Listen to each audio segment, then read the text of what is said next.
Pemirsa, penyitaan aset mega korupsi Asabri yang menggeret Beni Cokro sebagai penyerta modal terancam disita Kejaksaan Agung Republik Indonesia setelah diketahui adanya kepemilikan saham tersangka senilai 500 juta rupiah.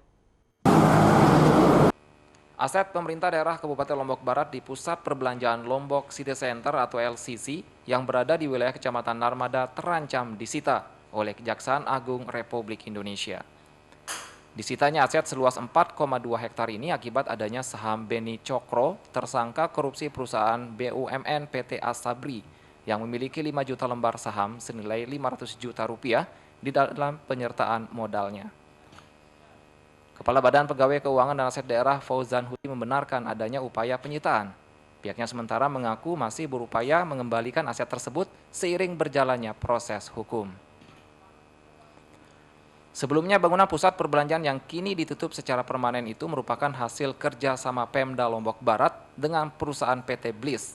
Namun di tengah perjalanan, aset tersebut diagunankan ke Bank Sinarmas senilai 264 miliar rupiah yang membuat sejumlah pejabat daerah tersangkut korupsi.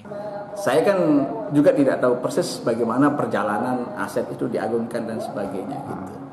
Dan memang di kita itu aset LCC hanya itu kan sudah kita keluarkan dari neraca itu menjadi penyertaan modal yang ada di Prosda PT Tripat.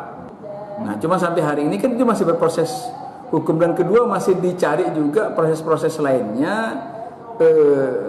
Bagaimana bentuk konspirasi kejahatan yang ada itu sedang berproses semua. Buntut panjang persoalan korupsi aset Pemda di Pusat Perbelanjaan LCC saat ini menjadi harapan pemerintah untuk segera diselesaikan oleh pihak yang terlibat agar bisa dikelola kembali guna meningkatkan ekonomi masyarakat di tengah pandemi.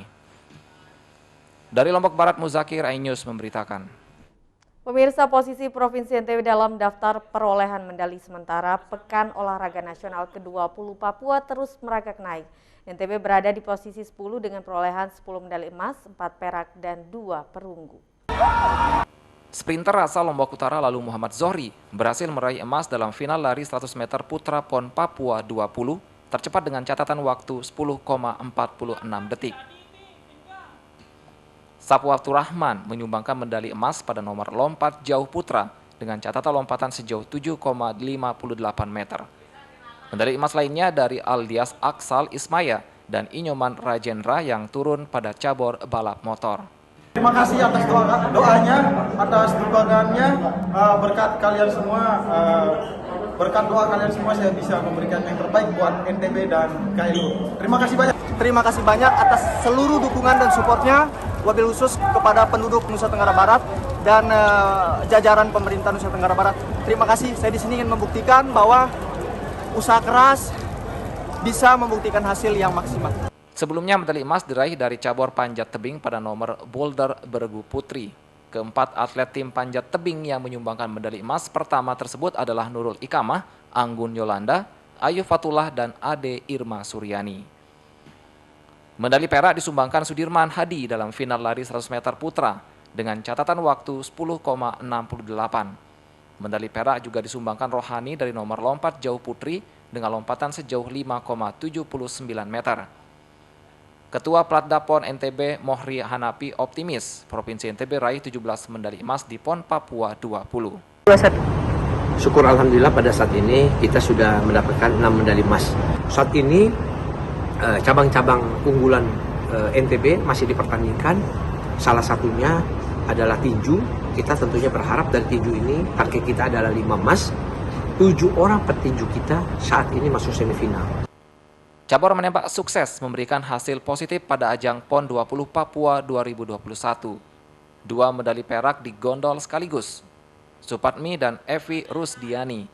2 medali perunggu untuk NTB disumbangkan Rohani dan dari perunggu disumbangkan tim futsal putra NTB. Dari Mataram, Vin Gandini iNews melaporkan. Pemirsa, pelaku usaha kecil dan menengah hingga saat ini belum mendapatkan kepastian dari manajemen Mandalika Grand Prix Association atau MGPA terkait para UMKM dan IMKM ditetapkan sebagai penyedia merchandise MotoGP. Jelang World Superbike yang semakin dekat hingga saat ini belum ada kepastian dari MGPA terkait penetapan merchandise MotoGP dari produk unggulan UKM dan IKM. Kepala Dinas Koperasi Lombok Tengah Ihsan menjelaskan saat ini produk unggulan IKM dalam proses pengumpulan, akurasi atau kelas penilaian. Selain itu beberapa produk telah masuk nominasi, meski untuk penetapan masih belum ada keputusan dari MGPA. Ihsan mengaku khawatir jika penetapan dilakukan pada H-2 pelaksanaan, para pelaku IKM akan kecewa. Yang 7 produk unggulan juga kan belum mendapat persetujuan. Yang mana turunan dari produk-produk unggulan itu yang disetujui? Tapi produk-produk yang sudah diperkirakan itu sesuai dengan arahan MGP udah dilakukan, udah diproses oleh pelaku-pelaku industri dan UKM. Ini sedang diakurasi, diekurator, dilakukan penilaian. Nah, hasil penilaian ini yang ditunggu-tunggu ini oleh pemerintah ini. Sedikitnya 7 produk unggulan Lombok Tengah yang sebelumnya telah disetujui MGPA diantaranya kerajinan ketak, gerabah, kulit, perak, dan anyaman. Dari Lombok Tengah, Emma Widiawati, iNews melaporkan. Beragam informasi penting lainnya akan kami sajikan untuk Anda sesaat lagi. Tetaplah di iNews NTB.